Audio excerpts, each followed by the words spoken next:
expedition. You will almost certainly not return. Good hunting, but prepare to die.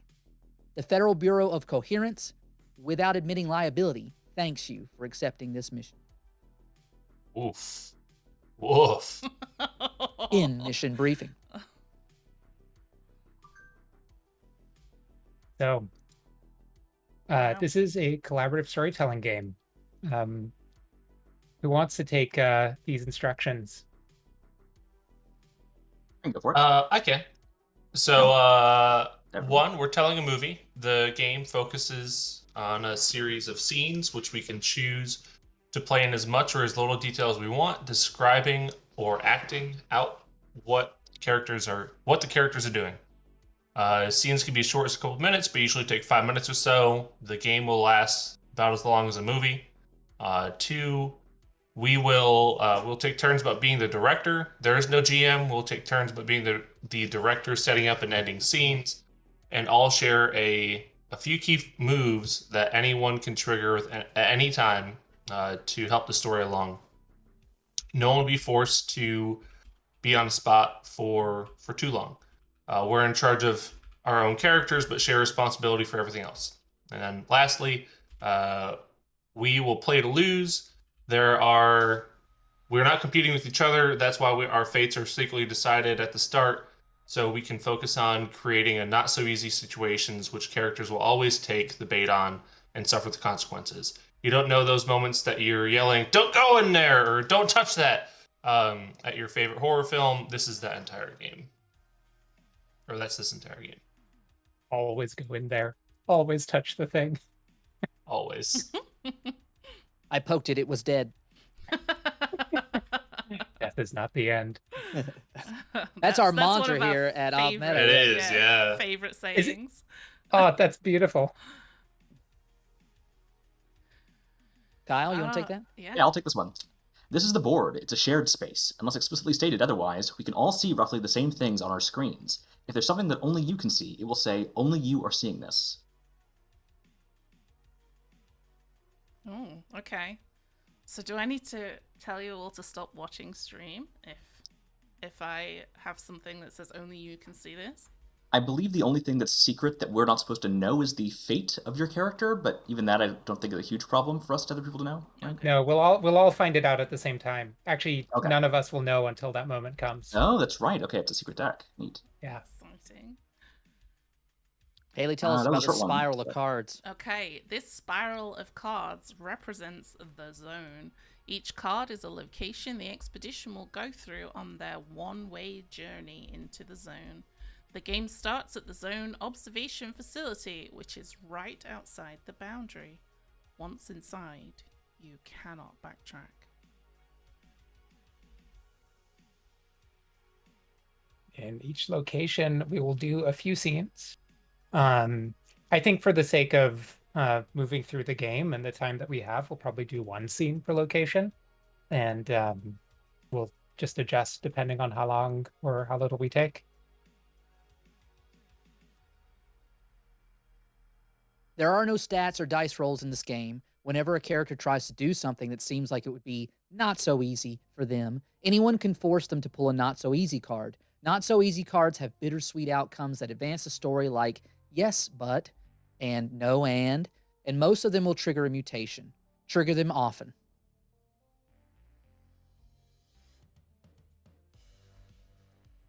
Duke? Our fates are predetermined by fate cards. The character on the fate card must die in the scene when it is revealed, unless other players sacrifices their own character. You cannot die before your fate card, so take risks. When your character dies, you will keep playing as the zone. Yeah, you keep playing as a zone. Setting up scenes as usual, with nothing to distract you from making things weird, magical, and horrible for the survivors. Kyle, you ready? Ready. The game ends at the center. This is the innermost part of the zone, where the final player will ask it to grant or free them from their obsession. The remaining players embody the zone and decide the survivor's final fate.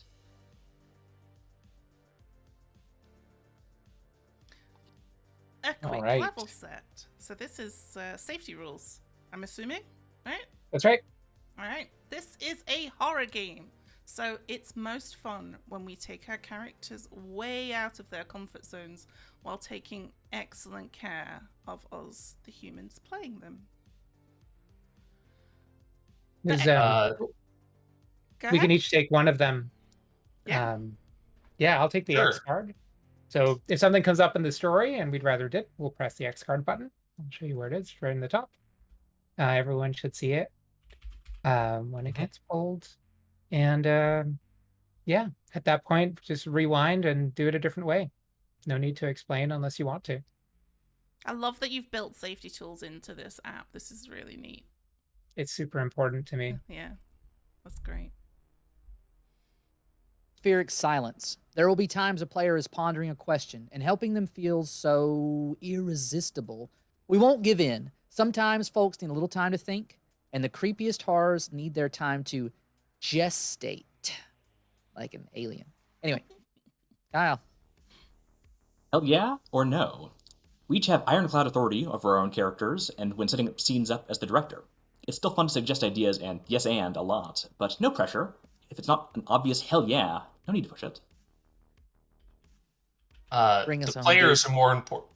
Players are more important than the game. Bottom line. And then just that.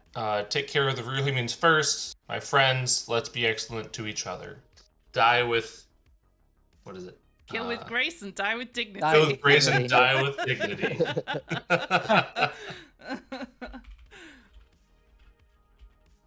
That's so Raph, that is the rule 4 of Blood on the Clock Tower, which is a game we play on stream a lot. I love it. I feel like I'm with kindred spirits. We try to rise to the height of our halos sometimes. What? Cool. So this is just racing. part 2 of the calibration. So let's put our Interesting. glowing cursors where we think they belong. Oh. Does it matter the vertical position or just the horizontal? It does not matter. We can make it matter. We can come up with some meaning for it. But How about for me personally, I'll get into this later, but I guess paranormal like horror like gets to me more, but whereas like slasher film kind of horror is I think those are like the two different subsets of like horror in my opinion. So I think like vertically paranormal at the top, slasher at the bottom, right? So I'm totally fine being in this corner. I see. We've got a 4 quadrant. Paranormal, I will be, getting my flashlight out before I go to bed tonight. Duke, I'm with you there, but I'm ready to be scared. I'm home alone right now. Let's get terrified. I love the paranormal side of it more than the gore, like torture porn stuff does not do it for me. In I don't even bother with it. So yeah, I love You got love the guns, spooks. Tyler, right? You'll be fine. You'll be fine with the slasher stuff. I also am good with ghosts. I know how to fight them off. I live in the South. You gotta be ready for ghosts. We done messed up, bro. We got a lot to atone for. I guess you so. can have a slasher as long as they're a ghost and possibly a poltergeist. That's right. That's I love fine. it. That'll do. Well, it's not go. It's yeah. Okay. All right. So what are we set on? We kind of set on. I'm fine with R-rated. Final It's comment. just my personal like. I will be shooketh if there's a lot of paranormal things. So keep slightly below the line. All right. Anything? So I think we're generally on the towards R-rated but not quite hard R part of the spectrum. There we go. I think Way for over me, here. that's just as a like we're gonna have this on YouTube. Yep. We don't want to get taken down. Yep. So, You get so many F words. That's what it is. This is, right? Yeah. this is the YouTube line Yeah. right here. Yeah. Yep. So we've talked a little bit about some things we want to avoid. Are there any others, or are there things that we want to go towards? In safety, I always think it's important to have both. what are some themes that you either don't want to see or things that you're really excited to? So if we sort of think in terms of like lines and veils, lines for me are things about around like sexual assault and child harm. I think those are probably my two to avoid. Oh, and let's throw in bigotry as well, but I don't feel like we're gonna get there with this game and with this group of players, so Yeah. Anybody else have anything that you absolutely do not want to see? Other than Like no one wants to. Yeah. Well, no, paranormal. I'm still good with. I'll just be shooketh with. So like that's fine. That's part of horror, right? You do it for a reason. I also want to say to add on to that, like pet harm.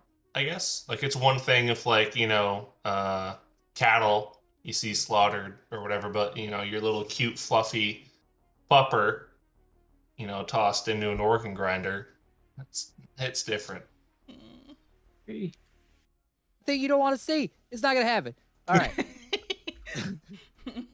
Yeah, I'm fine with that. I don't have anything really to add. I'm willing to abuse myself for your entertainment, chat. Oh boy. I hope they appreciate your sacrifice. I hope they do too. So. And they can show that by going to patreon.com/offmetaplays. All right. Kyle, I know we did lines and veils for American Mythos. Anything you want to add? Yeah, I mean, I'll say this again just for the record, because I think it's also just good to state these kind of things. I'm not a fan of my characters being romanced. I don't think it's going to be a thing that's going to happen, but, it's good to state. Yeah. Gotcha. You said bromanced? Mm-hmm. Oh, okay. Romance. Kyle's willing to be bromanced, just not romance. Those are separate. Exactly. Mm-hmm. I gotcha. I feel Things like we Kaylee's taking shots at me about sunshine right now. I hope not. No, I'm not at all. All right. Raph, I think we have weighed in as much as we can as a precursor. We will X-card right. you. Let's jump into character creation. So here's the important thing. Character creation is really just three things.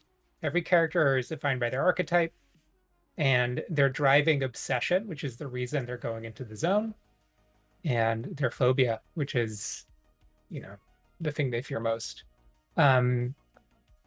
And every character knows that the zone is incredibly dangerous. This is very important. You're all going in knowingly and choosing to go on essentially a trip that you're probably not going to come back on, because that's just how much your obsession is worth to you, and just also how cannot go back your current life is. And so feel free to choose an archetype. It's okay if two people have the same archetype. Don't worry about that. And what you will see is that there are there's a kind of preset name. You can kind of re-roll it or choose your own. There's some suggestions you can pick from for the phobia and obsession. And let's just spend a couple of minutes thinking about that. Okay. Do we see when... Okay, it says at the bottom, right? When somebody's chosen a character? Yeah. It's like your Super Smash Brothers character selection screen of horror. You ever want to pick the same one cosmic someone else is horror. picking? Even if you're like, I really like Jigglypuff, but if you like Jigglypuff too, I don't want to be the same main as you, maybe not the best to pick the I same see one. the numbers, like the file numbers change a little bit. Is that like kind of like is that like the predetermined fate that some of these folks might have? The funny thing is it's literally a bug, but I've just decided to never fix it because it's just kind of interesting. It is. I'm just going to leave it in there. It I is. love it. Yeah. That's great. I'm going to say yes. Well, I'm leaning towards the scientist, because I always like looking at like the weird paranormal stuff through how do we explain what's going on here kind of lens. What can we do about it? So that's where I'm leaning currently. Yeah, I'm leaning towards the entrepreneur. Like, if I'm not there to try and protect something, I normally would do as a soldier. Definitely want to make some fat stacks, best I can. See what I can find in the zone. I was leaning towards entrepreneur as well, so let's start a company together, Duke. Let's go. The writer. I guess I don't know if we want to keep our obsession and phobias close to the vest or not, but No, you'll want to keep them public and shared with Okay. each other because a key part of the game is using each other's phobias and obsessions in scenes as the zone. I guess based on what I chose, the writer archetype is almost just a way that he processes the world more than anything else. It's not actually like why he's there as much as a filter, a lens that so he's always kind of I think he kind of always has a little bit of disassociation with what's going on around him, because it's like this is a, whether it's good or bad, it's a story, or it's somebody else's tale, or whatever. It's characters, even when it's actually him and people he knows, which is part of his problem as a human.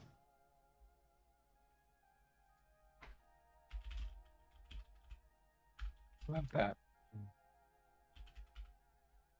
And once we've chosen our characters, on the next screen, we'll introduce them to each other so that we can get to know each other a little bit.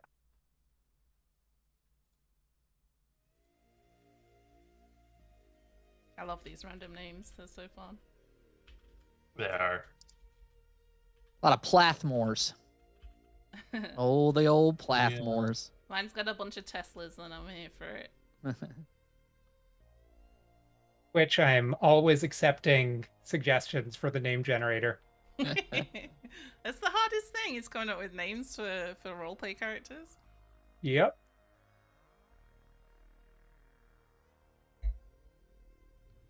Yeah.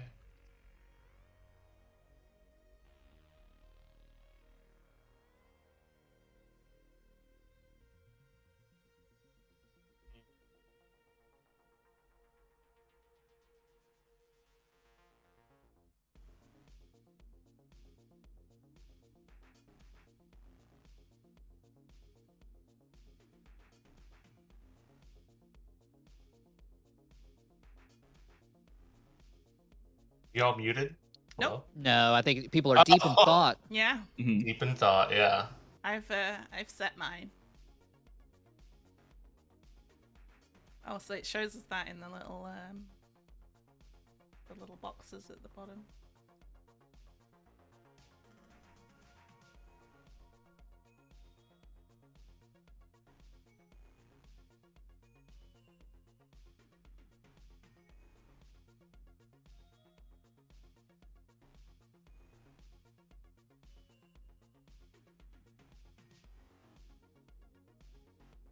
Wow, everybody's putting way much more thought into this than I did. So this sounds horrible. Let's go with this.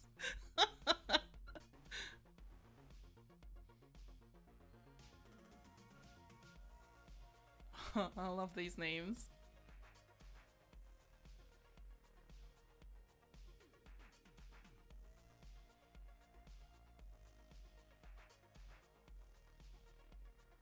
Raph, while we have this kind of period where people are wrapping up some character stuff, this app you've already kind of layered out. How much more will there be available to people when the print run comes into play? Will there be things added to this that people can, if they find something in the print game that they really liked, can they add it to this app, or will it become part of it later on down the line? Absolutely. One of the most important principles for me making this game, ever since I was first terrified by a 900-page D&D book, is accessibility. And so the app is free because I never want someone to not be able to play the game just because they can't afford to buy it. And my general principle is play it, have fun. If you want to support me, back the Kickstarter, that kind of thing. And I'll charge if I have to print it, and if I have to make it, actual physical atoms that need to get sent to someone. So this digital version is going to match the content in the physical version. There's more locations coming, more characters, and just going to keep developing it. It's honestly just like super fun to work on, and a great way to just get feedback on the game and play test it and tune it and try out new content, see what people are liking. Will the physical version come with laser pointers so you can have your green ball on things? Actually, it's funny you should say that, but I have a completely unreasonable Kickstarter tier that absolutely no one should back, which is the game coming in a protective case. Oh my Oh. goodness. I love it. It's amazing. That's so cool. Nobody should back this. It makes no sense whatsoever. But it would come with the appropriate number of 10-inch chem lights to create the vibe.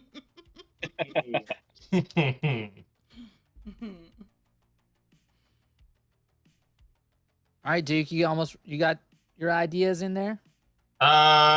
Yes, almost. I'm just doing the last piece. Writing into flavor text. Love it.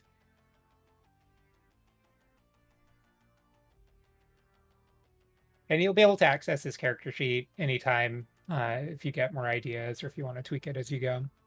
Okay, I like that. If y'all are watching stream, you'll see I've started with something very basic. I have one sentence. So I like to be able to expand on characters as I go. I want to flesh them out.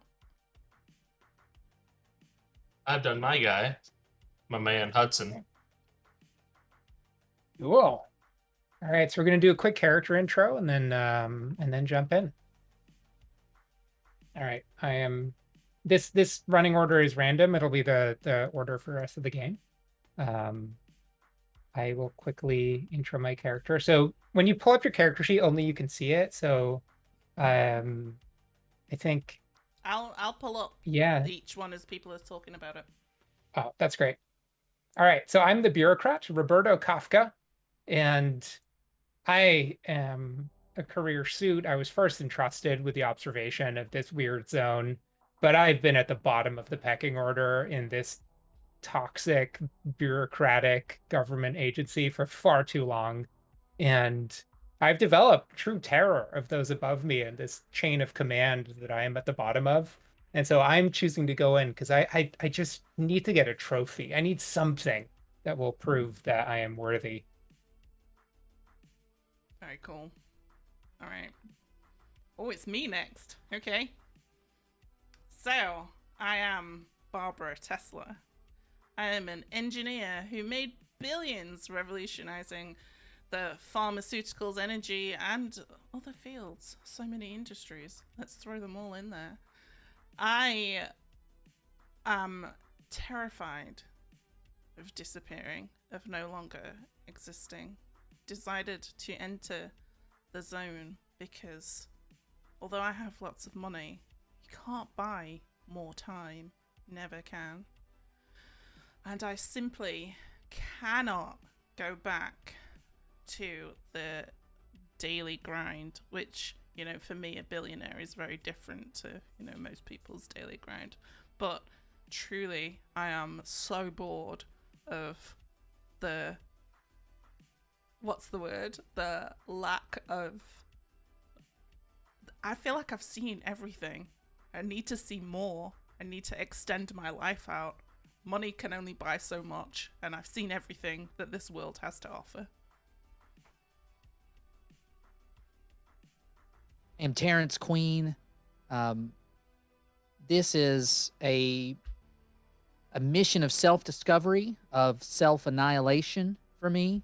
My original family, I came to find through a one of those at-home genetics tests, is from this area originally.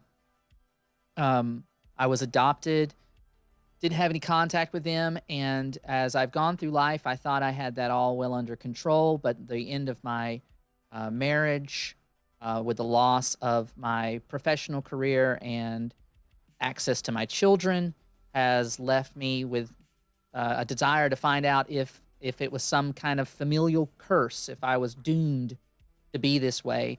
And in Terrence's mind, it's no coincidence that this is the place that is afflicted with the boundary, with the zone, with the anomaly.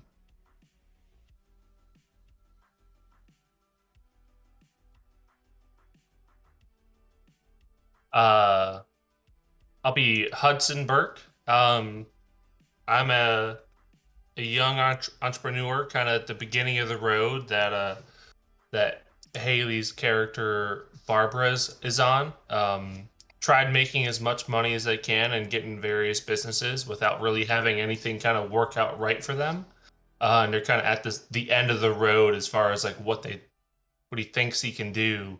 Um, so he really is afraid in the business world of being someone who just hasn't hacked it, and he wants to try and make his name known. That's kind of like what he's out for, being one of the great titans. After struggling for years at creating a successful company, Hudson began to think he didn't have what it takes to survive in the world, and going into the zone seems the only option to find something new to sell or bring to the world.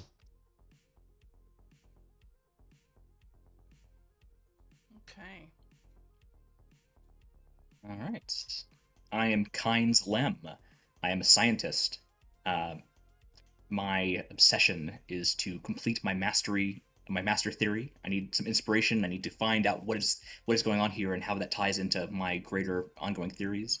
But I'm afraid of being trapped between life and death, unable to do either stasis.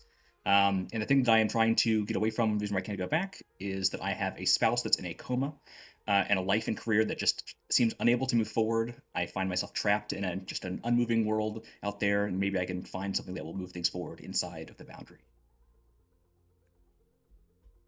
That'd be terrible if all these phobias and obsessions were manifested by a strange place that does only that. I love that though Duke and I chose the same archetype and we chose the same obsession, we have very different stories. I love that about roleplay in general, but I think it's cool. So people shouldn't feel limited when they see, like, what was it, 8 archetypes on the screen? Yeah, it's so magical, isn't it? It's just like a chaos pendulum. Yeah. It's changed like one tiny thing, and then the butterfly effect just goes in a million directions. There's also something neat about playing characters with where you can relate to other people who play the game, and you go, "Oh, I played that too. Which obsession did you take? Oh, I took this." And "Oh, what did you do?" I mean, there's a little bit more connective tissue when you go back and reflect on it with other people. I always like that too. Yeah, I think just like Haley was saying, it's pretty interesting that her and I had pretty similar obsessions, or but we're both kind of like at different stages of our own natural lives, and that not only transcribes like in reality, I think, but also like in game, I think is like really interesting. Just like what you can come up with. Well, I hope y'all earn money, because that's really what I'm sympathetic to. It's people earning money off the backs of other people suffering. Let's do this. I have. Oh. I truly have. I'm a billionaire. We'll see if your billions can help you. I doubt it. Who knows? Who knows what kind of zone we'll create? All right. So as we play, the order is going to be the same that we had our characters in. So it goes from left to right. And the first few scenes are kind of just getting into the flow of it. My evil secret is that we've already been playing, that the way that we've been trading off responsibilities for that whole introductory section, it's just the way the whole game works. I'll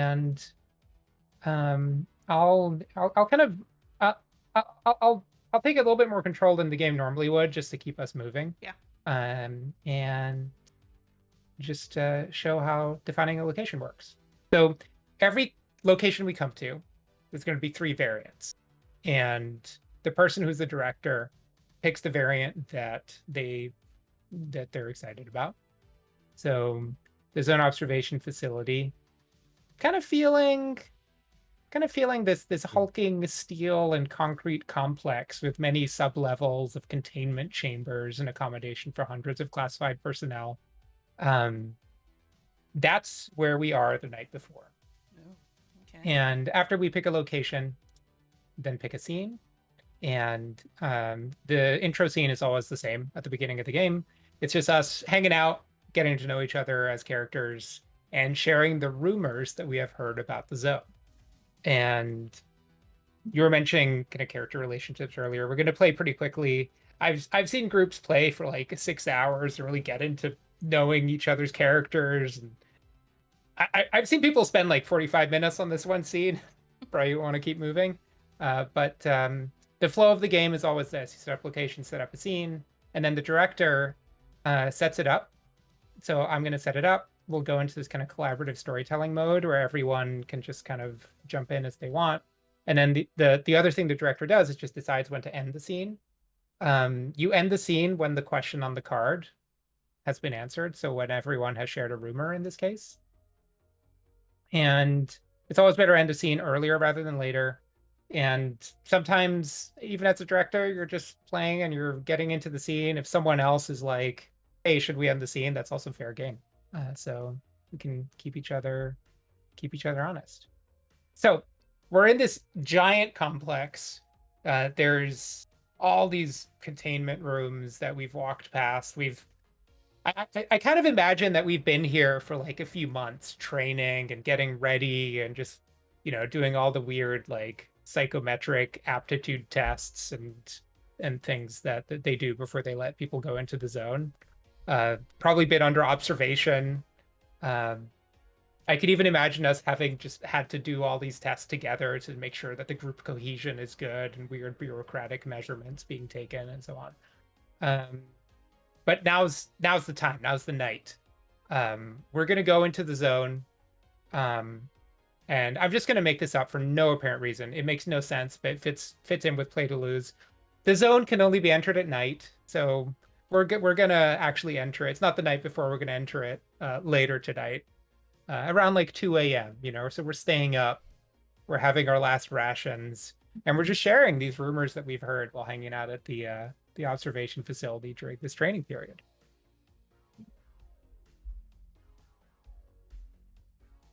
So in terms of this practice asking questions, we're now in that mode where we're asking people what they've heard? Mm-hmm. And that one's more of a tip of just, you can improv the game as you go, but if you ever feel stuck, a great way to deal with it is just ask someone else a question. Yeah. And as a director, the questions at the bottom of the scene card, every scene card has some questions. You don't have to answer them, but if you get stuck, you can just be like, oh, what strange animals or plants have been spotted? And so on. Okay, that's it. Thanks for asking. Thanks for clarifying. It's very cool. I really like this. These MREs, you can almost taste the tin. I think that's part of the charm, right? Rather.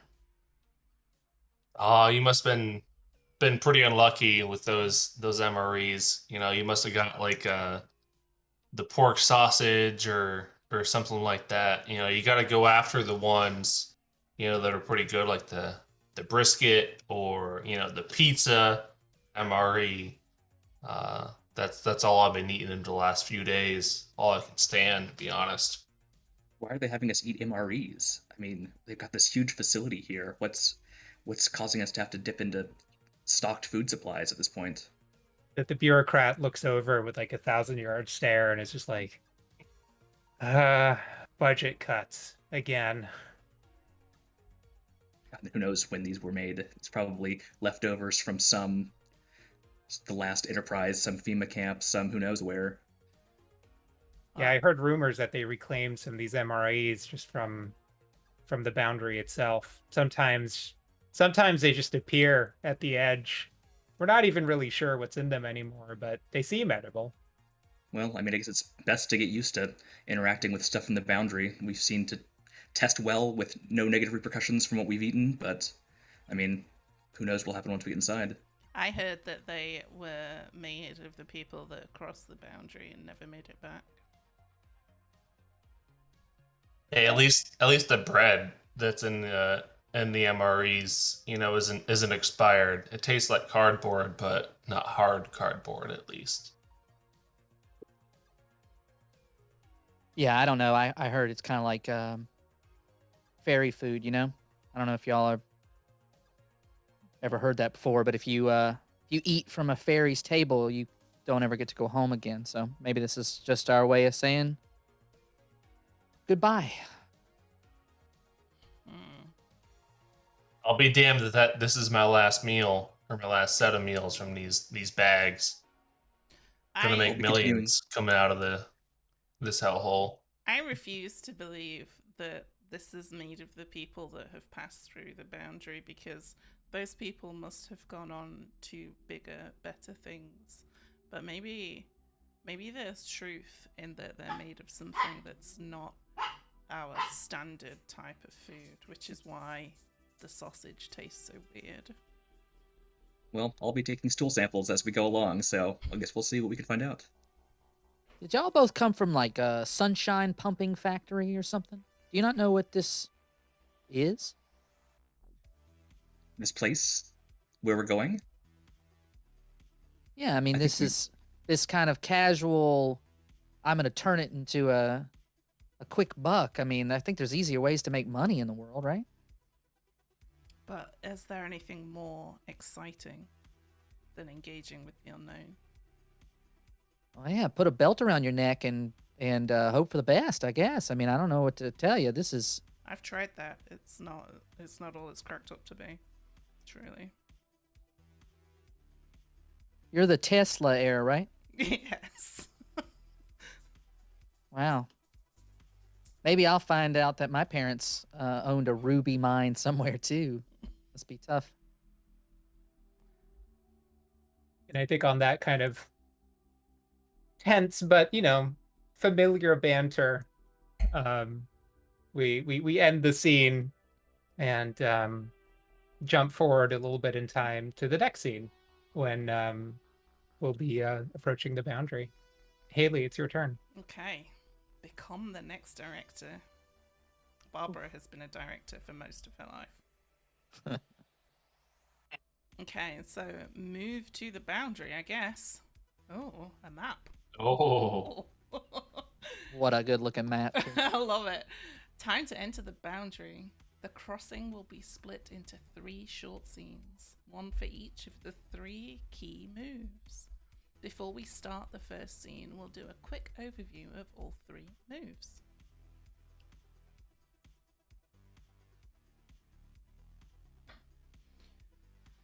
So I can yeah, I can run us through these just go for it. just keeping an eye on the time.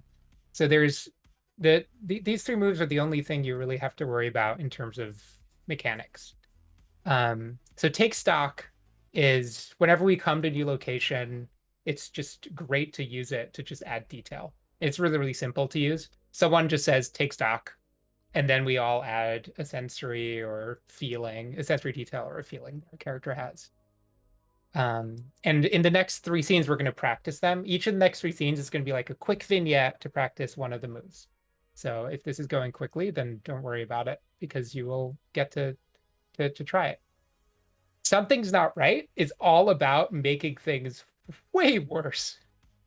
So whenever someone is doing something or anything's happening, or even everyone's stuck, we can't really figure out what to say. Any person can say something's not right and press that button and say what they think might not be right.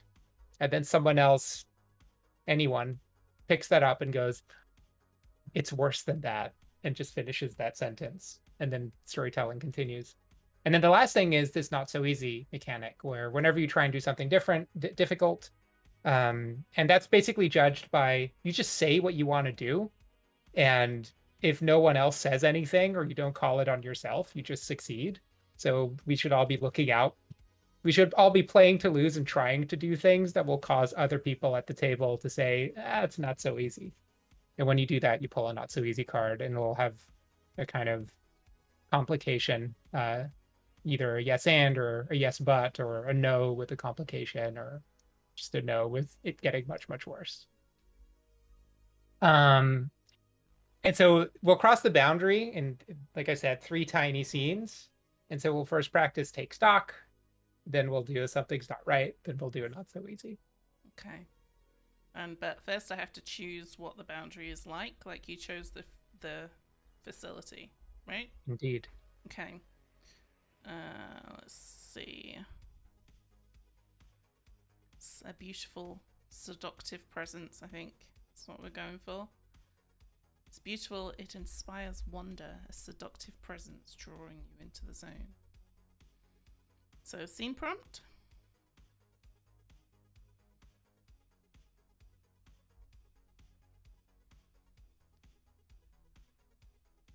Okay, so is this me pressing take stock, or is this anybody can? Feel free to do it for the sake of this. You Okay, can set up the scene and get us started with it. all right, But anyone can use it at any time.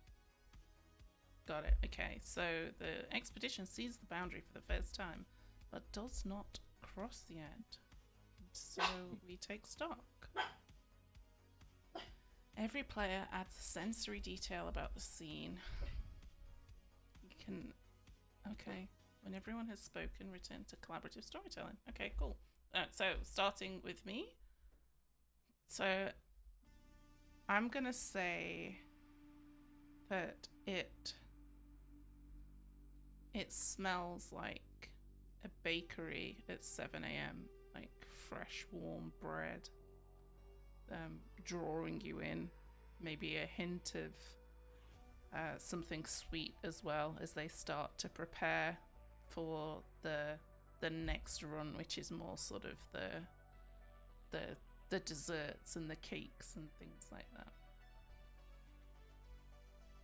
There's a small stream that flows out of the boundary. And it just looks like a normal stream, but if you look away and just out of the corner of your eye, it looks kind of brown, like, you know, it could be chocolate or mud or something like that. And when you look back at it, it's just water. It's like a weird optical illusion, right? Right? Can't possibly be real. Can't believe y'all are just missing like the just blatant, you know, barrier to the boundary. It just seems like this pseudo invisible wall that kind of shimmers wherever you see like a bug or whatever fly into it. It just seems off. Like there's nothing there, but you know something's there.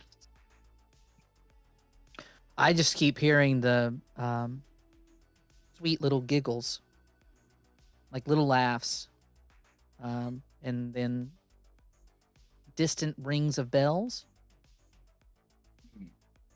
I feel a depersonalization, like you're almost watching yourself in a scene. You experience all these sensations, but almost as if you're being described to a character, but not you, and you are feeling like you're watching someone walk towards it.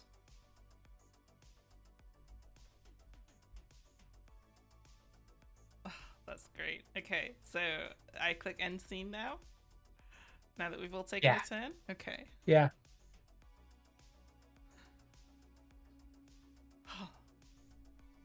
The expedition is at the boundary. There's been one scene. Start my turn.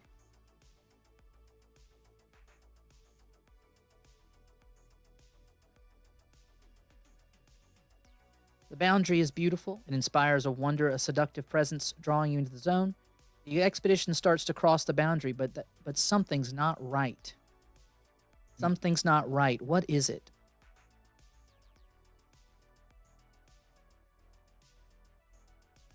Something's not right as we start to move through. Yes, I did smell that kind of warm, yeasty bread smell, a little bit of sweet, and as we got deeper in, it almost smells like there's a certain kind of foulness, like fermentation that's gone too far.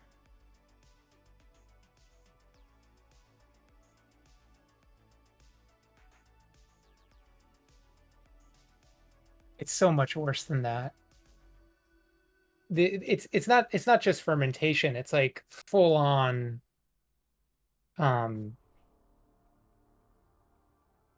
full on little kind of bursts of flame, you know, like little kind of, what is it, like fumaroles, right? That's kind of like a Yellowstone kind of vibe.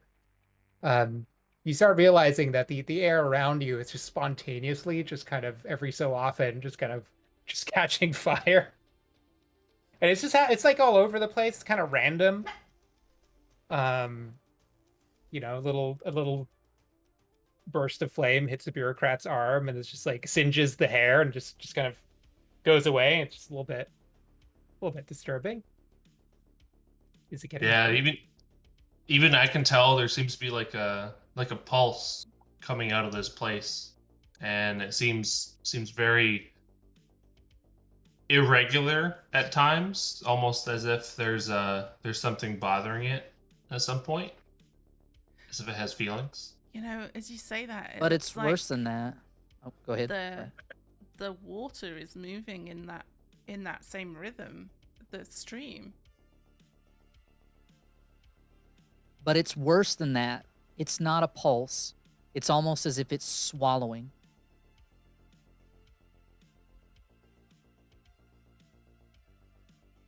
All right, I'm going to say that's a good segue to the setup that we need for practicing the not so easy. And at any point, by the way, when you want to play this move, you can hit the something's not right button, and that just kind of puts it up for everyone. Got it. Okay.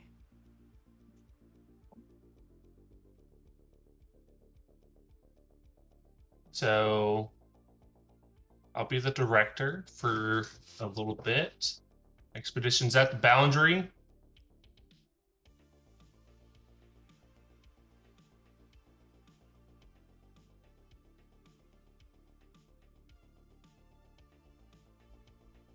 So as we kind of been walking towards the boundary, we can kind of tell there's these rhythmic pulses flowing into the boundary. There's various things being drawn to it. There's these smells that we can tell that are emanating from it as a result of this. And you don't see anything really exiting the boundary at all. Everything is just kind of flowing inwards towards it, kind of caught under its spell. And for each of us, travelers, in a sense, we kind of start hearing voices in our heads, kind of depicting, what we most desire. So we have a not so easy pulled up. So What are you trying to do? It's not so just easy. trying to, I guess, the boundary itself is so very alluring, right? It must be impossible for everyone to believe that, everything around it is kind of being drawn towards it like a black hole and nothing comes out. Yeah, I kind of just wanna. I just wanna sit here. I'm sorry. Oh, sorry, I was just asking, just out of character question. So, is not so easy meant to be like we're trying to accomplish something, and Correct. it's describing the difficulty of accomplishing that task, or it's a Yeah, thing that so makes that thing difficult. that's exactly right. So in this example, it would be, we're all just like stuck in the lure of the boundary. It's just it's a little bit dangerous, but it's lovely and seductive. And what would be not so easy, therefore, is if my character gets up and goes, no, we have to keep going. We have to go into the zone. That's our mission. Mm. And at that moment, someone could just go, he's so easy. And then I have to draw a not so easy card, face the consequences of my actions. Maybe that's a separate question. Thank you. I see. Let's do that, actually. So my character does that. My character tries to overcome the seduction of the boundary and enter the zone. It's not so easy, Roberto, as I try to catch bouts of flame like they're fireflies. All right. So I'm now gonna draw a not so easy card and find out what happens. So yes, and means that I succeed, and the zone also mutates me in a small but noticeable way. And this is the last mechanic. The mutations are totally freeform. They're designed to be kind of creative, and there's a table of mutations that anyone could look at any time if you want any inspiration. But they're that way because I think it can be kind of fun to have the mutations be based on your character's phobias and obsessions. So I'll just say that. Okay. So I go through I managed to come out the other side, and now I'm just in the zone. I'm out of this kind of sickly sweet area, but I noticed that I've started sweating this like slightly sickly sweet sap, kind of maple syrup. Not my whole body, but there's just what's like very obviously like sugary sweet sap just coming out of different my upper arms and like the back of my neck, and just tastes fantastic, by the way. But it's a little bit disconcerting. Do the others follow? Yeah. Barbara follows. She's ready. Yeah, I try to catch flame in my hand. That might not be quite so easy. Oh, okay. I see. All right, I'm trying to get out of this card. All Hudson. right, so I need to draw this card real quick. Yeah. On the right. It's the yellow button on it. Yes, but you have to reveal something about your character's past to succeed. Ooh.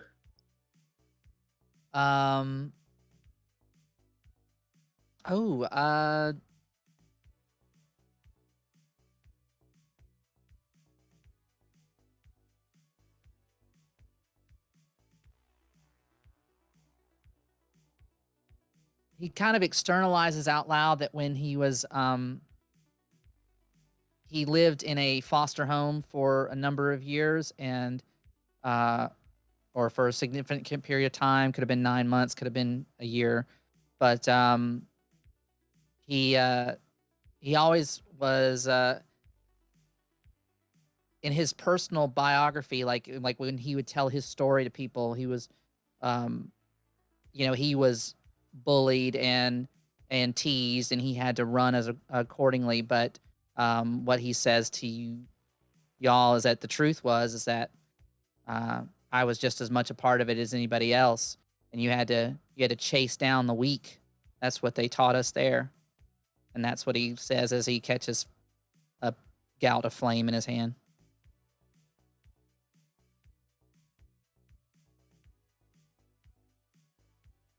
Hudson decides to pass through into the zone, and as soon as he does so, it's kind of like gets this sense of flashbacks, right? Of failure and sort of regret and apathy for himself, as far as all of his past achievements have been kind of, he remembers various building sites of things that he's owned or tried to start up, and just remembers going back to them and seeing nothing but, just weeds kind of growing up from these empty lots, and kind of becoming like a wastebasket of just kind of just slums, something that he owns but he no longer controls, and it kind of just drives him to push onward, right? He grimaces for a few moments in his memory, but chooses, he must do this.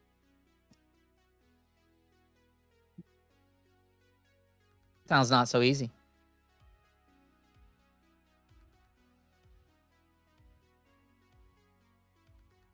You can trigger the not so easy by clicking the button, by the way, and it'll pull up the cards.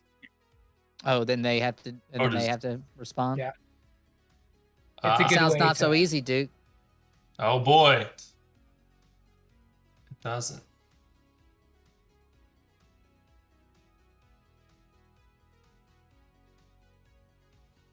So we got a yes, but okay, so it mutates you in a way. Can be hidden. So we don't know. All right. Yeah, I mean, things seem to have been pretty good for everyone else, and Dr. Kind does not want to, not move forward. He's here to keep moving, so he's gonna push his way through the field as well. And my suggestion would be for us to just succeed at moving to the next location, just looking at the time. All right. I pull We venture on. Terrence on and I check his hands for the fire wound that he might have received from trying to catch fire.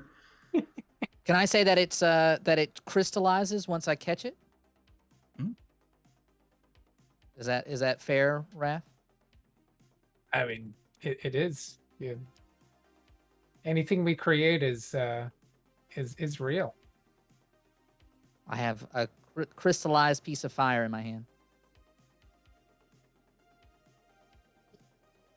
Can you All tell right, me what looks it like feels like? Oh, I yeah. want to know more about the crystallized fire. It feels colder than you'd expect, but like that type of cold that burns your, like, because you're feeling in your fingers, like when they get really cold really fast, it feels like a burn, right? It has that sensation, but consistently over time, and then it starts to radiate heat. So it's not like, but only once it's in the skin.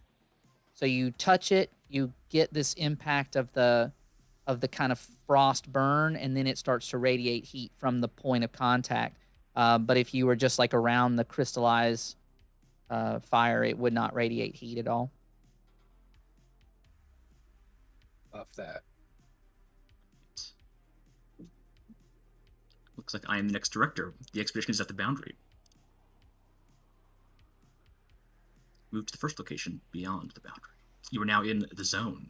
The next few scenes will be about exploring the zone, developing your characters, and most importantly, being very responsible. Remember, you will need not so easy cards for the end game. Wait, you will need not so easy cards for the end game. Is that just telling us not to do it too often? Oh, Or we will need to have them for mutation points or whatever? Okay. that's right. You want as many as you can. Okay.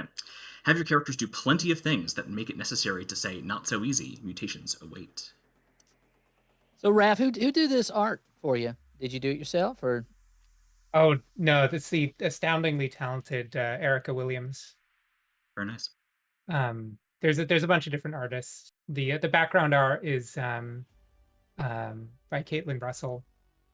Also did the background art for Cuphead, which Wow. is astounding. Wow. Yeah. All right.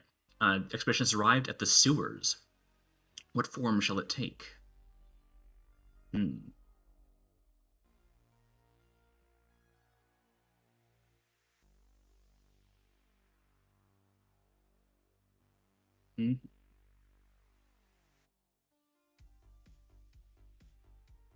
I think I like number 3, a vaulting concrete space where the underground river enters an industrial water treatment plant bursting with machines and piping.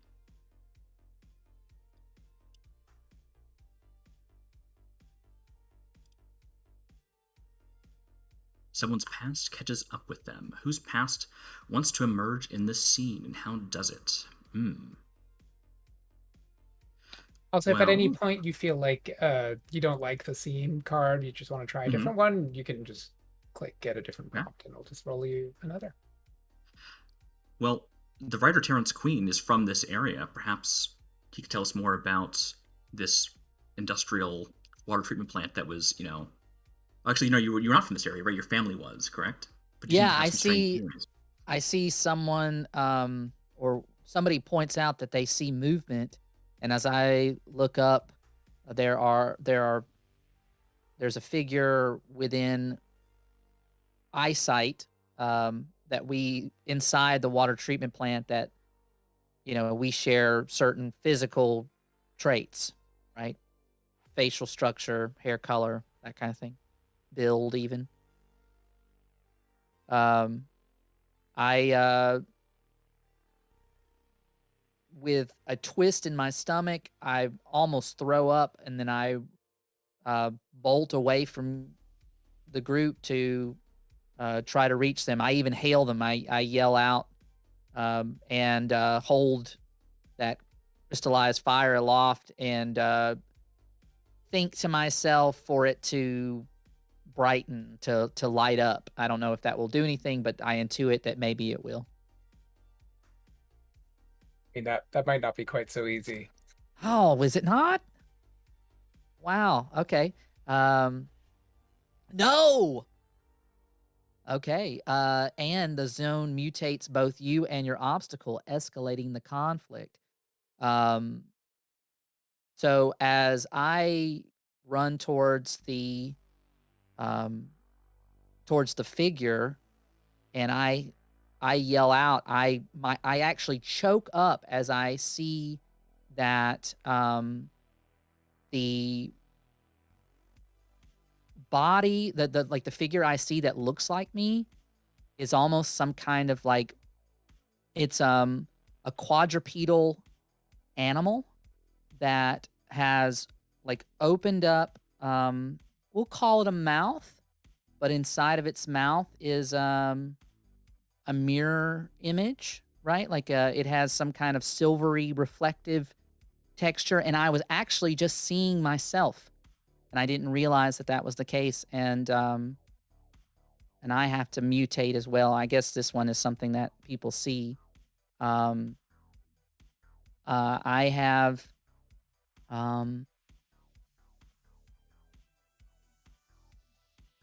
yeah, we'll just go forward with the crystallized thing. So the gripping onto the fire and trying to like think into it actually didn't do what I intended, and it has become a part of my nervous system, my sense of touch. And so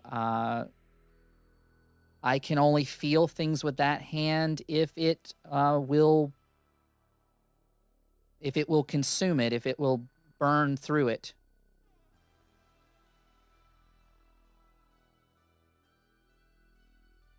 All right. Well, this maud creature that you have approached, it's, has lured you close with its mirrored image, and now that you're within, striking distance, it's going to, leap towards you and try and capture you within its open maw. You see your reflected image now showing your transformed arm suddenly leaping at you. I'm going to try to grab a hold of it with my now kind of smoldering hand, like at the throat. Can we try and help? You sure can, but it may not be so easy. Yeah, I'd like to help. I'm imagining that we all just like try and like immobilize this creature. Yeah, for sure. All right. Well, should we have Haley be the draw of the not so easy card, since it was her impetus to help? All right.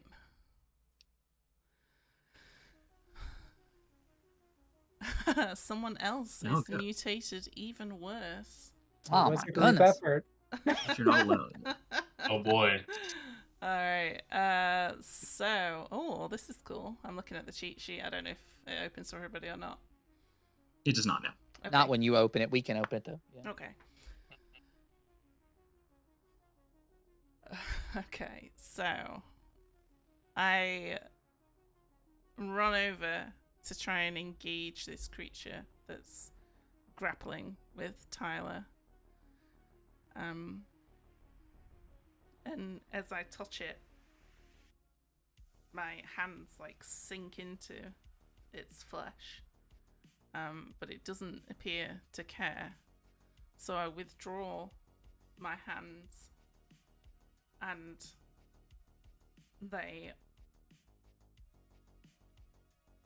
appear aged by, I don't know, let's say about 20 years. Barbara's hands are the hands of like a 70-year-old woman. And it almost like it starts to sort of very slowly, imperceptibly almost, but it's creeping along her arms. That's a pretty bad mutation, but apparently someone else has mutated even worse. Even worse. Even worse. I think it's the bureaucrat. I think the bureaucrat just not just the hands, but like the bureaucrat's entire body just ages by about the same amount, maybe even a little bit more. But because of that, also the sappy kind of sugary fluid that the bureaucrat is now extruding just starts to caramelize even more. And so the bureaucrat starts having a bit of this sugary caramelized coating. So it's not just that his skin is wrinkling, it's that his skin is turning into what appears to be some kind of sickly sweet membrane. All right. But together with the help of the entrepreneur Barbara Tesla, y'all managed to prevent the creature from closing its massive jaws on the trapped writer, Mr. Terrence Queen. And Terrence's arm, which has got like crystalline growths that have kind of like are sticking out of parts of the hand, are scratching up that silvery coating on the inside of the creature's mouth, distorting its reflection of everything around us. And when the reflection becomes so distorted, the creature just seems to shatter and is gone. Wow. Yeah. That was unpleasant. I'm trying to stop Terrence this starts somehow. to Terrence starts to narrate the things that are going around to the people around him. So it's like I said, he disassociates a lot of time to help deal with things that are really frightening like that. And so he starts saying that he was but a mild-mannered, banal bureaucrat, but now his skin was as amber, trapping things in its wake. What could it hold in there? What preserved throughout time was now held in this waste of skin and bones? We would find out. I hope the writer continues to do this. This is great. I think sort of in the scene too that Hudson the entrepreneur just kind of is hedging his bets. He sees Roberto kind of go right after it to help out Barbara and kind of waits a few seconds to see if there's anything that can be, if there's any impact that they can do on their own that he doesn't have to get involved with.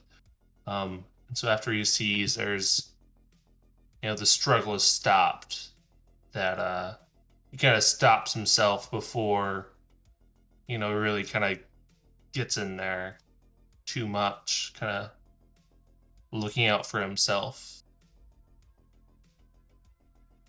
I think I wonder if his hanging back, if his mercenary approach meant that he was vulnerable to something else. Perhaps something's not right. Something's not right. Something is definitely not right. There is the wiring from the inside the building in the water treatment facility undulates like a snake or a tangling vine.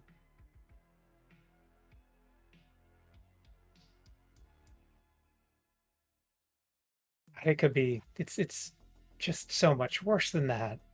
So much worse than that. So much.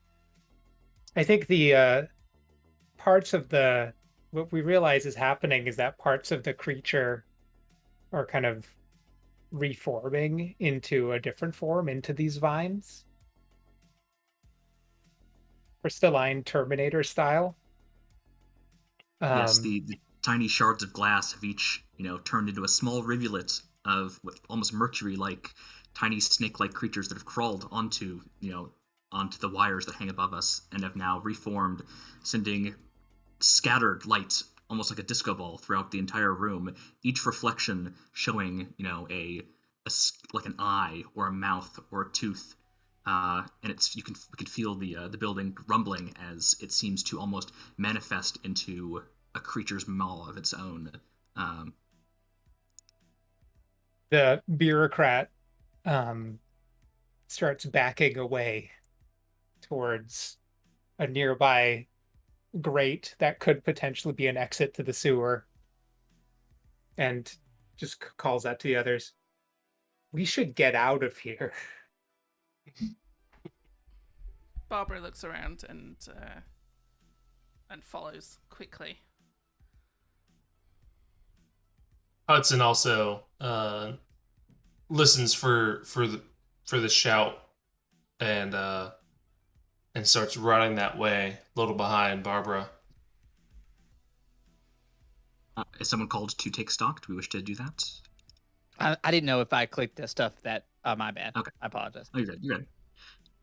All right. Well, Kind Slim has run up towards this grate. It seems to be one of the only areas that is kind of like the lights are kind of scattering around everywhere, but there seems to be a dark kind of corner where there seems to be less of these lights for now, at least.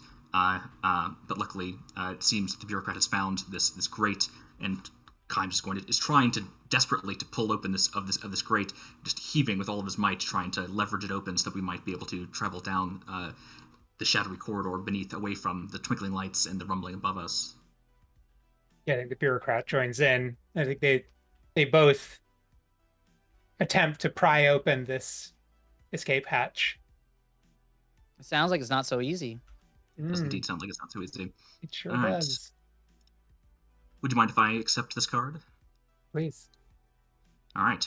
It is not so easy. Well, no, and the zone mutates, you causing an extreme loss of humanity. Also, just a reminder, nobody can actually die or be out Sure. of the game until after the campfire, as you're calibrating your mutation. All right. I like the kind of crystalline structure, but we've also got, let's see.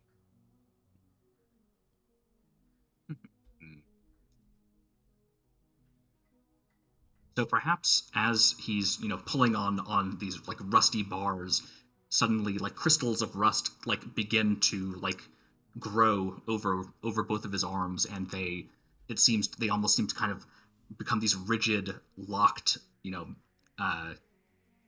barely usable like clubs of rusty metal that are like just kind of currently like stuck onto the door itself.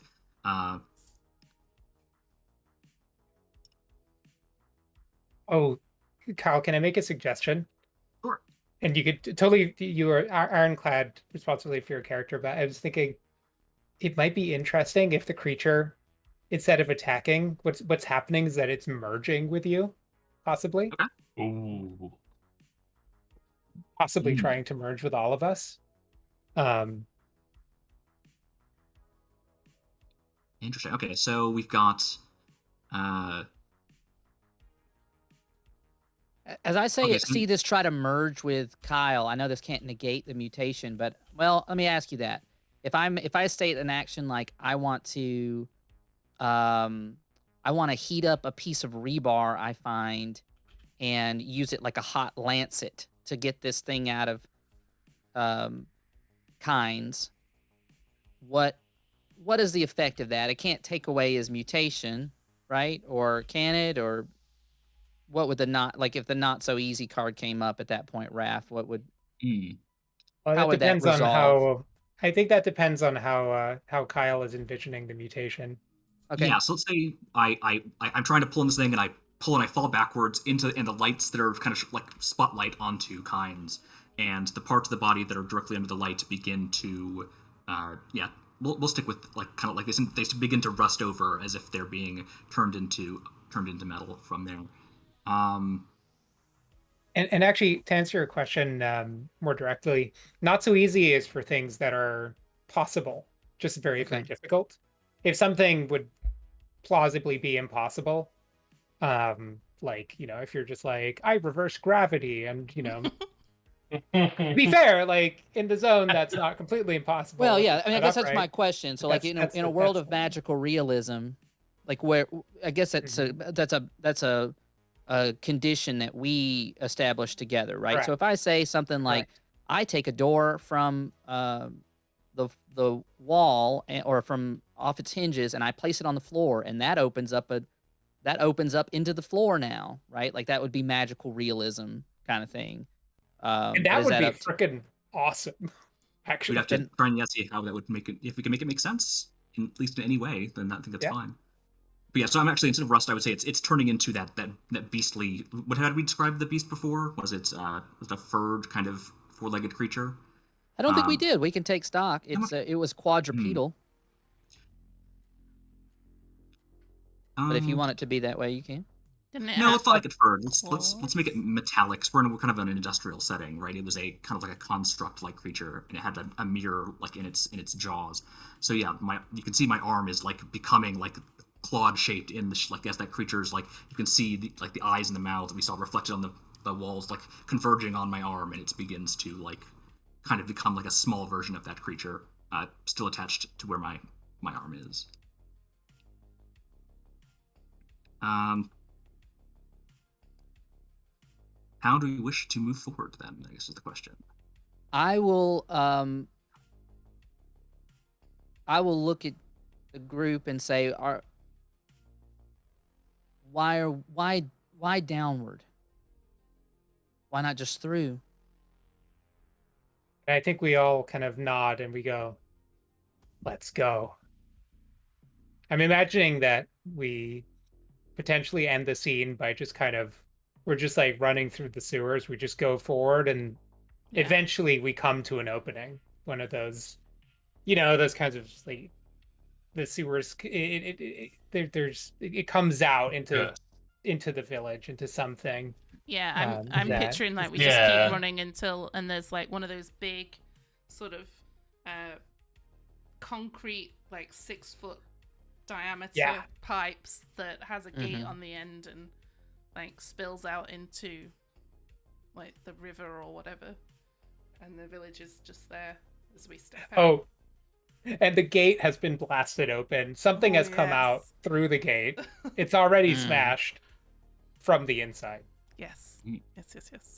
There's something already With that, I ran will this end way. my turn. And pass it on to Raph. Okay, Raph gets to start turn. love it. So we're gonna move to the village.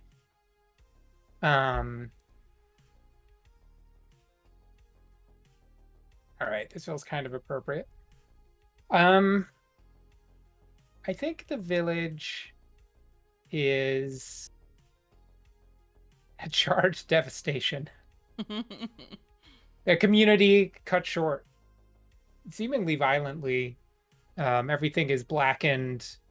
If it's not too gruesome, there's even what might be anthropomorphic. I'm thinking kind of like, like Pompeii kind of vibes. Remains that are scattered under this just even coat of ash. Like everything has just been blackened, and kind of burned. It's quite a scene, and I don't feel like this one. Oh, I like this. And we come out of the grate, and all around us is this kind of blackened kind of heap. And we see these figures kind of all over the place. Some of them look human, some of them look kind of human. Some of them look very not human, but you can they're kind of they seem like they would have been something alive at some point. And so I think we're just walking through this small village, kind of rural community that we've come out into. Or maybe it's a town. We're coming out of the sewers, so it's probably like big enough that there would be sewers. So maybe it's more like a town kind of. And we're looking around and everything just kind of blasted. And one of the figures that we walk past makes a sound. And this is where I want to take stock. Oop, not something's not right. I want to take stock and have us add detail to this. I'm imagining that we're in like a high street, like the small town high street. Okay. The Terrence and some of the others, despite with the macabre curiosity, look closer at the bones, and it's almost like they are gilted, not necessarily with gold, right? But they have on the remains are they have a sheen to them, thin bits of metal cling to the bones themselves. Was that for just the organics, or kind of everything?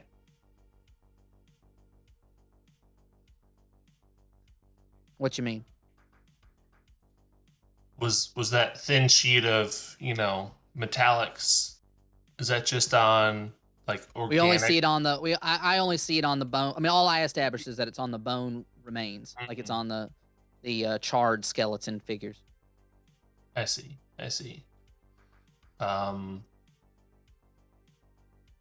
There's a scent in the air that's like that blue smoke, kind of that electrical smell. It's a kind of a chemical electrical smell that seems to perfuse the air, as if like the air itself is suffused with electricity and chemicals and other kind of non-organic smells. What do you? Hudson goes around and he starts kind of seeing the center, part of the village, part of the town, and starts like rubbing his hand against doors and doorknobs and that sort of thing. He instantly goes for the bank, and notices that the vault itself in the bank is kind of like a sort of a mushy texture. The hardest thing that he would kind of imagine is all of a sudden, kind of his hand itself can kind of push into it a little bit. Is the opposite of what he was expecting. So he kind of takes a step back and it's like, whoa, what's going on? Well, what does it smell or taste like? So it kind of smells like there is, metal in the air, as if someone's,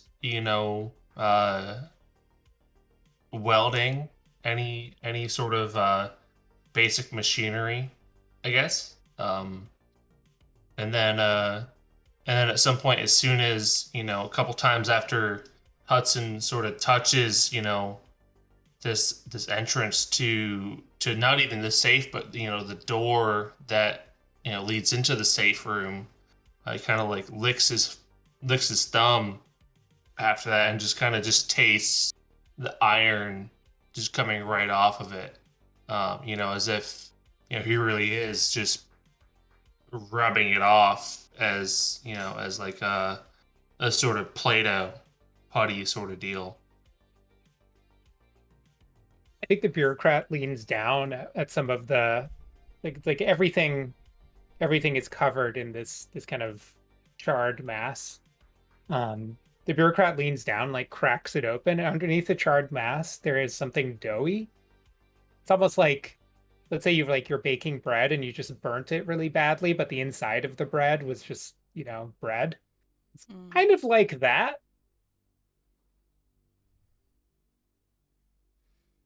Be careful putting your hands into things. You've already aged a lot. His old sagging flesh reaches deep into the spongy metal. Were the atoms themselves pulled from inside and dispersed amongst the people? Is that what scoured this place like a Brillo pad? Times kinda Perhaps come that's what to- rests inside the rusted claw of the scientist. He did so desperately want to know what would happen to his body on an atomic level, and perhaps now he knows. Yeah, Times kind of comments that it looks almost an like a electrolysis, like there was a transfer between these organic objects and these metallic objects, kind of facilitated across a large region. There's like almost a swap between what seems to have been originally organic and originally metal. I think that's a great moment for a banging sound from behind the vault, and someone's muffled voice going, "Is that someone? Is someone out there? Is someone out there?" I'm going to attempt to burn through the vault door. Definitely not Barbara's so gonna easy. say, "Yes, we're here. Can you let us in?" Hudson's goes- gonna try to attempt to stop Terrence and burning the door, and kind of just start taking softer objects like any sort of like a document protector or stapler, and kind of just press into the vault. That kind of goes back to my question originally, Raph. When we have a difference of like characters, what characters attempt to do, how does that resolve? Well, I think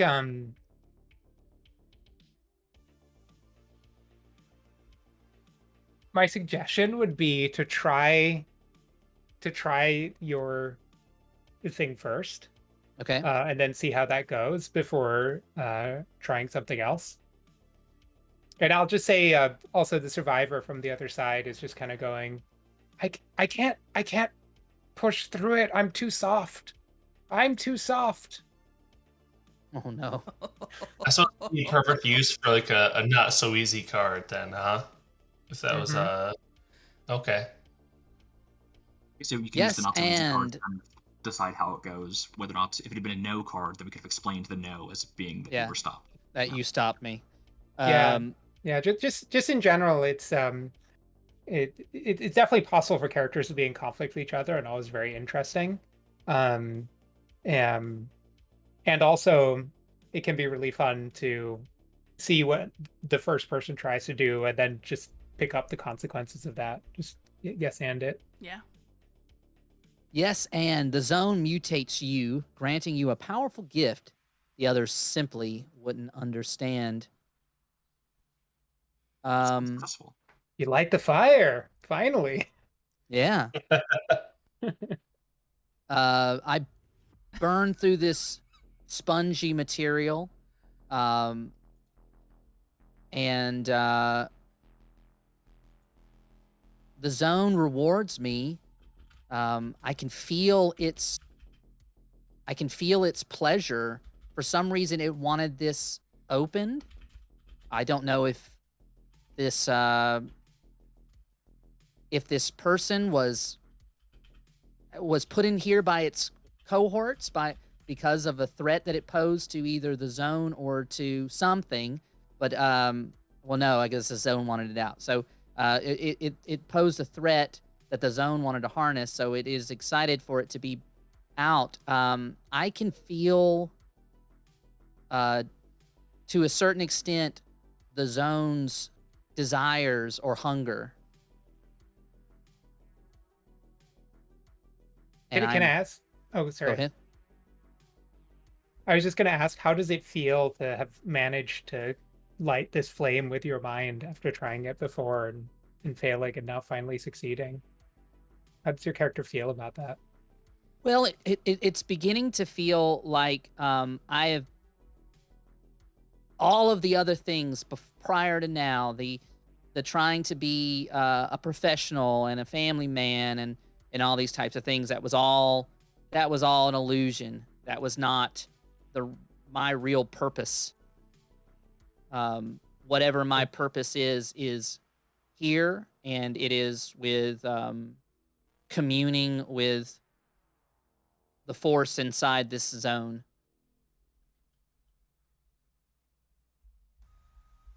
So I think you burn through the door and it just kind of melts, and it's got that same kind of electrolysis kind of thing that's going. I'm almost imagining that some of what was part of you just kind of transfers onto the door as it kind of dissolves. And the inside of the vault, it's just these like piles of like just like all the stuff from inside the vault.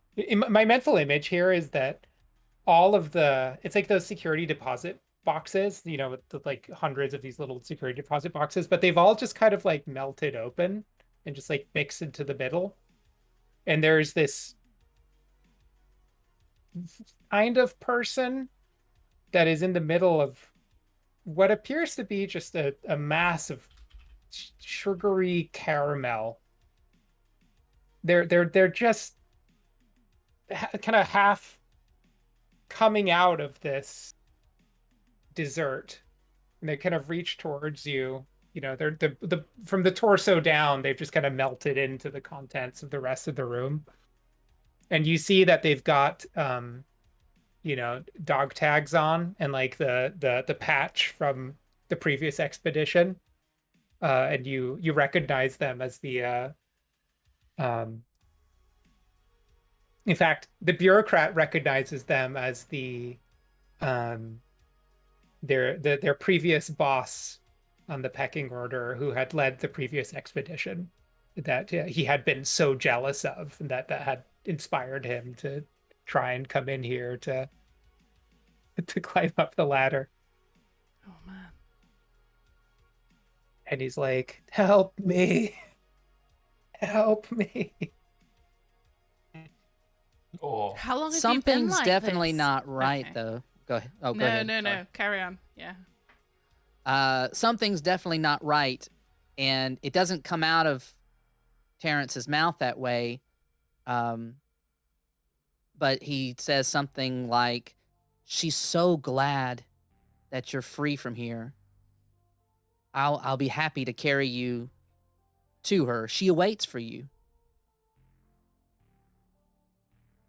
So the something's not right is that the zone is ready for this person to be brought out of here for some particular reason.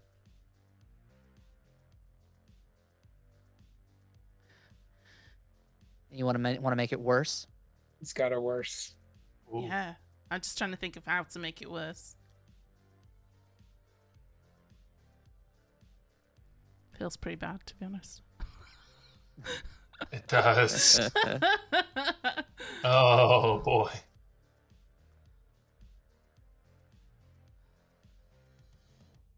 I'd say for as kind of cold as Hudson is, he kind of rushes towards this woman and kind of starts not touching her with his hands, and kind of like rests her head, but starts looking for some sort of tarp or some sort of stretcher to kind of start if not carrying her, then dragging her, because kind of see a little piece of the admiration for the zone that she has, that he also has for himself. He relates to that. So it's worse because it's drawing Hudson in too. I'm going to say it's not so easy to build a litter for, because that's one of the things that I started to do, but I'm saying it's not so easy for Hudson to make this litter or transport. All the materials in here seem to have been like, their hardness has been drawn out of them in a strange way. And there's no sort of blanket or I don't know. You got to draw this You've not got so to do easy the card not to so find out. easy, yeah. I suppose.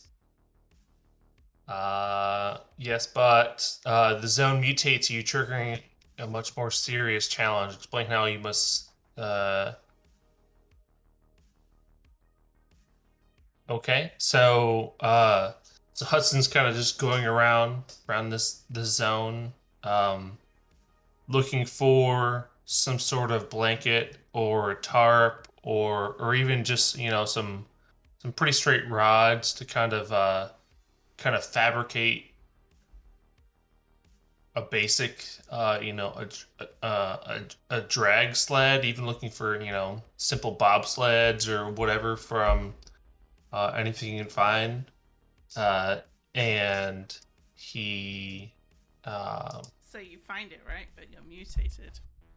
yeah, so I find it, but it appears to sort of attach itself to me with these tendrils to my left arm. As soon as I pick it up, it kind of sticks to me and kind of embraces itself around my arm. This little sled that I've picked up and touched. Maybe the only thing Seems- with, I mean, and I guess you could reject this, but I was thinking maybe the only thing with any density are the bones. So it's literally like the bones of a human hand that have clutched onto you and Yeah. buried their fingers into your wrist or something, you know? Yeah, no, I totally agree. It's something like the maybe it's something that another corpse nearby had tried grabbing for someone else, and as I sort of grab the handle of what's before me, the bones of the person who came before kind of start just moving on their own and just start digging in and wrapping around my forearm, sort of begging me to take the sled with me, and I also start to get a sort of message in my head that there's someone else that may need to be rescued, from this person's past. An urge, should you say. Some delirium. Amazing.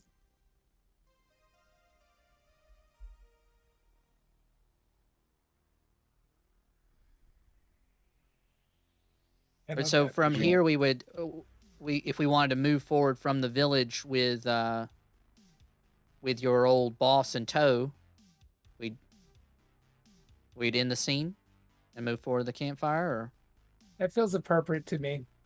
okay. I think yeah, I think that's what we do. All right. Okay. We arrive at the campfire.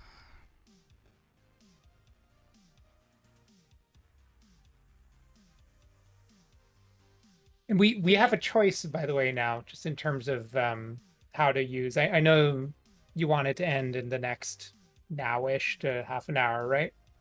Something like that. That's what we So- normally wrap up our stream, sure. So we have two choices. We can do just like a cliffhanger ending, or we can do the last few scenes more as just like vignettes, like just this have the characters unravel one by one, just in like a quick kind of vignette till the center and get through the end. But if we do that, we just have to keep it truly at the vignette level, not like a full scene. Yeah, I mean, I'm good with whatever. I don't have any plans for the rest of this evening. So I'm not the right person to ask on that front, because I would just keep playing. But Yeah, let's keep it short for the people that have other commitments. Or we could pick it up next Tuesday. I don't want to put anybody on the spot, but that's the other option if we cliffhanger. Yeah, no, I'm personally me. I'm fine. I'll be around next Tuesday. if you know, I'd rather ride it out naturally than sort of kind of rush through it. You know, that's just me. Okay, well, let me read out this scene and then we'll make a decision. So, the expedition rests their weary bones. We're at the campfire. Beyond this point is the most dangerous part of the zone. Soon, characters will die, but for a few hours, you are safe. We can go around and each share our theories about the nature of the zone.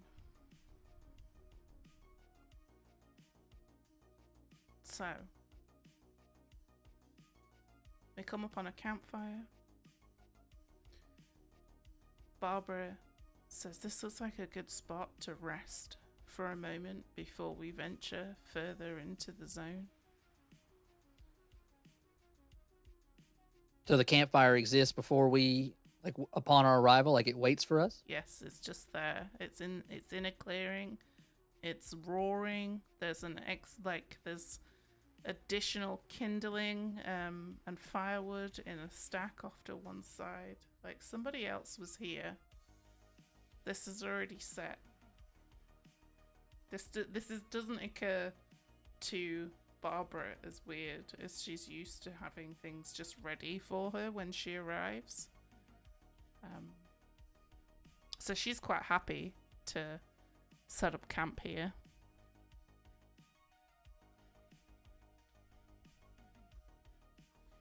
So, would we like to each quickly narrate our theories about the zone, or do we want to take a week to reflect on it and come back? I'm saying that as Raph.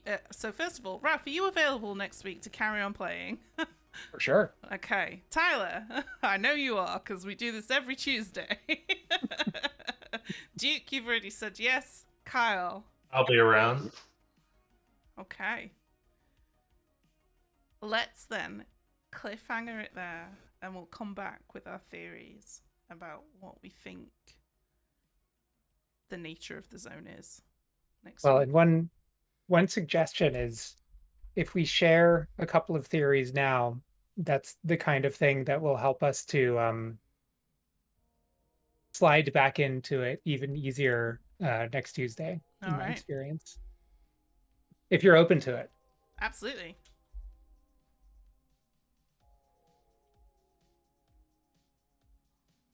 Do you And wanna so I'll yeah, kick us yeah. off with a I'll just theory? say I think the bureaucrat is just looking around, looking at his old colleague. They've had like a one-on-one, it's just like, so boss, it's been a while. They're kind of looking at each other's kind of caramelized skin, and he's like, am I gonna become like you? Is this And she's like, yeah, that's kind of how it started for me too. And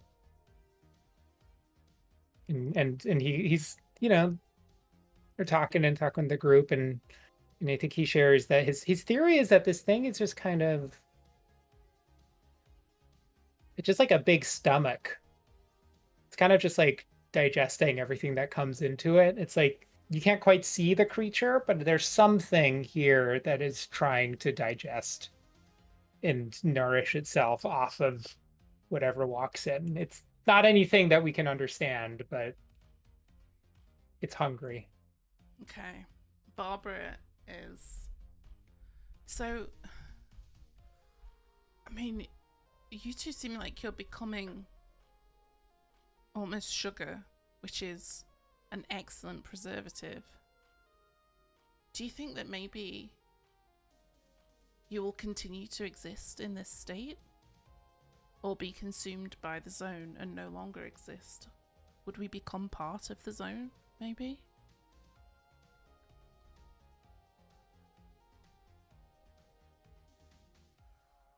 Good question. I think with Hudson sort of getting the experience he has, with interacting with a piece of the zone, he definitely has, he starts questioning himself, whether or not he'll be able to kind of escape the zone,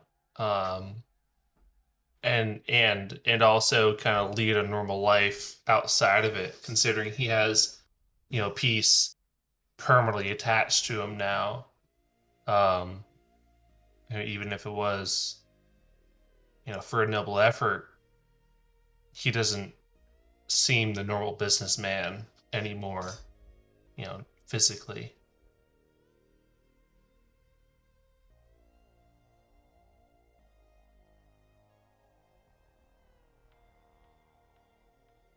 Hey, I'm sorry. I didn't know if everybody had It's, said their stuff. I don't want to. I don't want to you negate and- anything. You and Kyle for theories on what you think the nature of the zone is. And then I'll go quick. we'll fade to black. So Kind is kind of Mhm. staring at his, partially like metallized hand that occasionally moves, against his own will. He wonders if maybe we're in some kind of like classic alchemist's like philosopher's stone. Things are being transmuted from one kind of material to another in ways that seem to defy any kind of sense. There's seem to be like a transference of molecules like suffusing this area. Perhaps this is trying to create something, and we are all just its materials.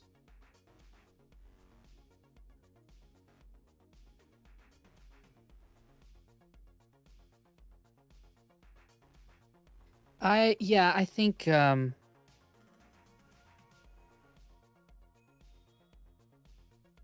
think it's this all looks very dark. It looks very definitely there were sacrifices that were made. Um but as you can see before you, with this fire placed where it is and our safety and security thus far, you look at your metallic claw and you see some type of deformity. You look at this preservation of their bodies and you say, "Oh, well, will we be trapped here forever?" These are gifts. We have been chosen. We have been allowed to move this far because we come bearing gifts. And Terrence pats the what's the name of the boss? The old bureaucrat. Raph, did you have a name for them? Roberto? Teresa. Oh, what were you say? I'll say his name's Roberto, or is there Oh something no, else? so Roberto's boss, right? Yeah. Oh, Roberto's boss. Yes. You say Teresa. The one that we have currently on a litter. Teresa. Mm. Teresa. I pat Teresa on the head with my not smoldering hand. We have, as a people, gone so long, forsook so much.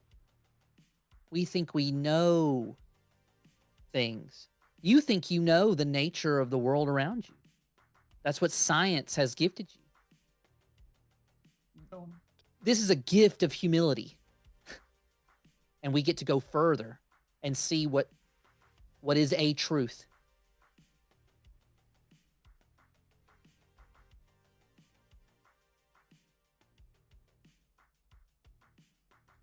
Okay. I have faded the campfire out. We will resume next week. Same time? Same place? Can we? So what was great is when I got bounced out, I got to come right back to this game, jump back in. No weird like, oh well, everybody's got to restart their thing. So really great job, Raph, in terms of the design. We've got Raph D'Amico with us, the designer and developer of The Zone. Thank you so much for joining us this evening. Thanks for having me. Man, we're looking forward to it again because we're going to be coming back into this particular zone. I hope you enjoyed this foray into GM-less role-playing with a guided app. What a cool tool to spark the imagination, to draw people in, make you think, make you come up with ideas on the spot. It's always a neat exercise to do. Thank you, Duke. Thank you, Kyle. Appreciate you joining Haley and I as we try to Always. hold down the off-meta fort. On Thursday, we're going to be playing Blood on the Clock Tower. That's what we do on a Thursday. So check that out. And we'll be back next week with Raph. We're going to be doing some more of the zone. We're going to see what's at the center of this Tootsie Roll Pop and find out what happens to our characters, what fates await us. And so I hope you'll tune in then when we check that out. And we don't have anything else to promote right this second. Just Blood on the Clock Tower. We're taking some time off from the podcast. We'll be back with that in October when our good friend, nay, dear husband, Adam returns from his ventures abroad. But until then, we Wait, bid you all. Oh, go ahead. you think he's coming back Maybe, next week? No, Okay. I said October. Okay. Sorry. I missed what you were saying. I was giving people links, okay? Give 'em Ruined some your links. flow. Hey, here's some links. I'll say them in my mouth. You go to youtube.com/offmetaplays if you want to check out what we do the rest of the time. Last week we played Deception Murder at Hong Kong. That was picked by our patrons. You can become a patron at patreon.com/offmetaplays, and you can choose what we play. If you think, man, I really want to see y'all play this. This is weird or whatever, and it's to my taste. Well, look, you can join and you can vote. We also played a patron's script last week on Thursday, so we'll see what we come up with this particular Thursday. It's probably going to be a Wednesday night decision. I'll probably, it'd be fun. But I'm thinking I have some ideas, so we'll see what we do on a Thursday. So check in there. Raph, once again, we really appreciate you, and we can't wait to hear more about this game, and we can get it out to everybody on the YouTube. Where can they find you if they are so inclined? Do you want them to find you? I should ask that first. Do you want people to be able to find you? I would be glad for people to find me. Okay. Especially people who like weird mutational zones that apparently are Tootsie Roll. Very interested to see what's at the center of the Tootsie Roll. But you can find me at Raph D'Amico on Twitter, and all things zone related at thezonerpg.com. So you can go out and find a couple friends, and you can be playing this. Actually, you can play it solo. It's not advised. You shouldn't go in alone, but you can. So You can. give that a try if you're so inclined. And you can just play with the app. That's one of the fun things, is that even if you didn't have a group, you just play with it and go, I just want to see what happens. What does it prompt me with? And get your imagination sparked that way if you're so inclined. So check out Raph on there, and you'll see him next week as we come back and play The Zone. And until then, we bid you a fond farewell. Waving. Okay. Waving. Terrible at that. I didn't queue up anybody to raid, so I hope there's nobody that we're friends with. Yeah, nobody said that they were doing anything. No. I didn't ask them. Oh I wait, don't know. is Andy's live? Let's raid Andy. Let's do that. /raid. Oh, Andromeda _ And Jesse's not here, but you can see him at secret___. Love our underscores here. So many underscores on off meta, and yet none in off meta at all. All right. Should change my name to Kyle_J. Bye. You say you're only on 4chan?